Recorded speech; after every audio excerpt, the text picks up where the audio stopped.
1970 y 1970 y 1970 1970.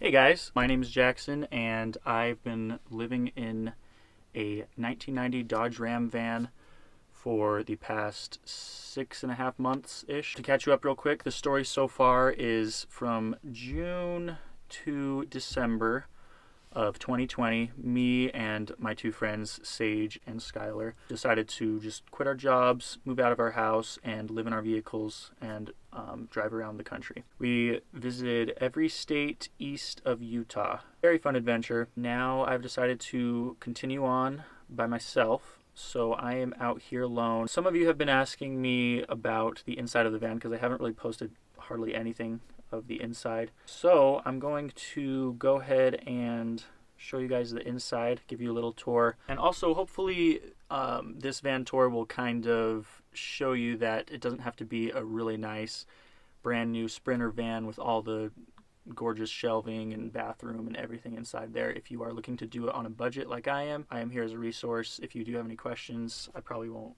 hit everything in this video, obviously. So without further ado, let's give the van tour. The official van tour. Okay, so first of all, this chair right here is awesome because it swivels around, and now that I'm living in here by myself, I just keep it turned around and use it as a lounging chair or to work on editing or whatever. I'll sit there. This whole cabinet sink combo, me and my friend Skylar made from scratch, so shout out to Skylar for helping me out with that. I bought this off Amazon, pretty cheap, has a little drain here that goes down into a funnel. And then this is an electric faucet that I also bought off of Amazon. Charges from the back, so I just keep this plugged into an outlet down there. If I ever need to charge it, I'll just plug it in there. I will have another video of the whole build out, so if you do want to see that from scratch to see what it looked like beforehand and how we built it, I'll link that in the description for you. Anything I don't have a place for, I kind of just throw in here, my keys, wallet, watch, whatever. Over here I got some dish soap, hand sanitizer. These are tied to this, so when I'm driving, nothing will slide off. I keep the stove up here, my little mirror. This is a no-slip pad that works great. Everything I put on here has never fallen. I keep the mirror standing up while I drive. Surprisingly, it doesn't fall over. This is my fridge. This is a nice thing to have if you do ever use a cooler long term, because it keeps food you don't want to get wet up at the top, so when the ice melts, it doesn't get onto it. Got 2 6-gallon tanks of water. I got all my propane back there, and then the funnel to the sink right there is just tied on right here. This comes in handy a lot for sweeping the floor. Up here we keep the table and then a bunch of Reflectix, so if it does get too hot I can fill all the windows with Reflectix.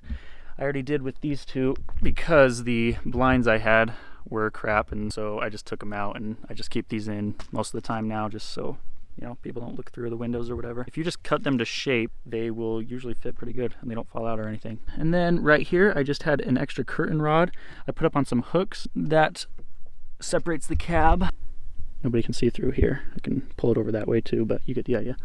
I keep all my gym stuff right here so they're just ready to go.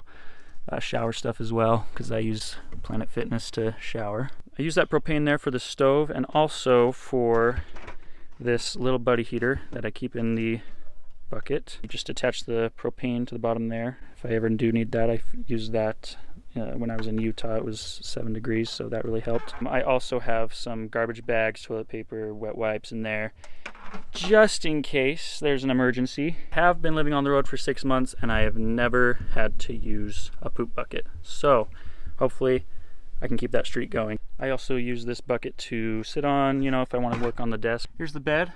It never looks that nice. Carbon monoxide alarm, just in case. The clothes I keep up here. All my storage I keep under the bed. This is my dry food right here, and then all my other little stuff. I got my hammock, extra chargers, some tools and other little things, first aid kit, etc. The way I keep these organized is I'll keep those over there, dry food over there, so that way I can crawl through the middle if I need to, which I do need to a lot because the inverter is right here. This charges through the alternator, so while I drive, it charges this inverter through the house battery, which is under the floorboards over there. I turn that on and then links up to surge protector where I plug my laptop in, and I usually use this only for my laptop because I'm able to charge everything while I'm driving. Kind of annoying to get to. I probably should renovate this eventually so that my bed's on the other side so that I can just reach down easily from my bed and turn that on and off. But there's that. Extra power bank right here for emergencies. Jumper cables in the back connected to it, as well as an air pump and connector, and then also just regular USB chargers as well. Laundry stuff right there, guitar. I keep all my dirty clothes in the duffel bag. Hiking backpack, got my tent in there, Camelback, all that. Yeah, so that is my storage, just kind of just scattered in there. These two I use the most, obviously, for like day-to-day stuff.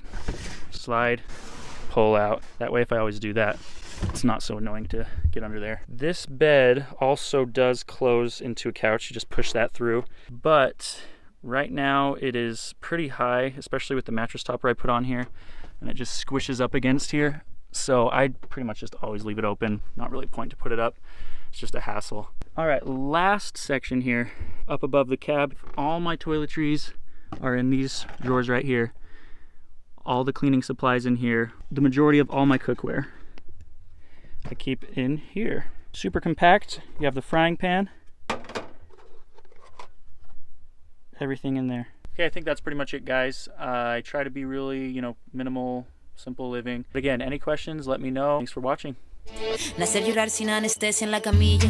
Mi padre solo dijo es Ana María. Sí sería el primer llanto que me probaría, quemando las heridas y dándome la batería.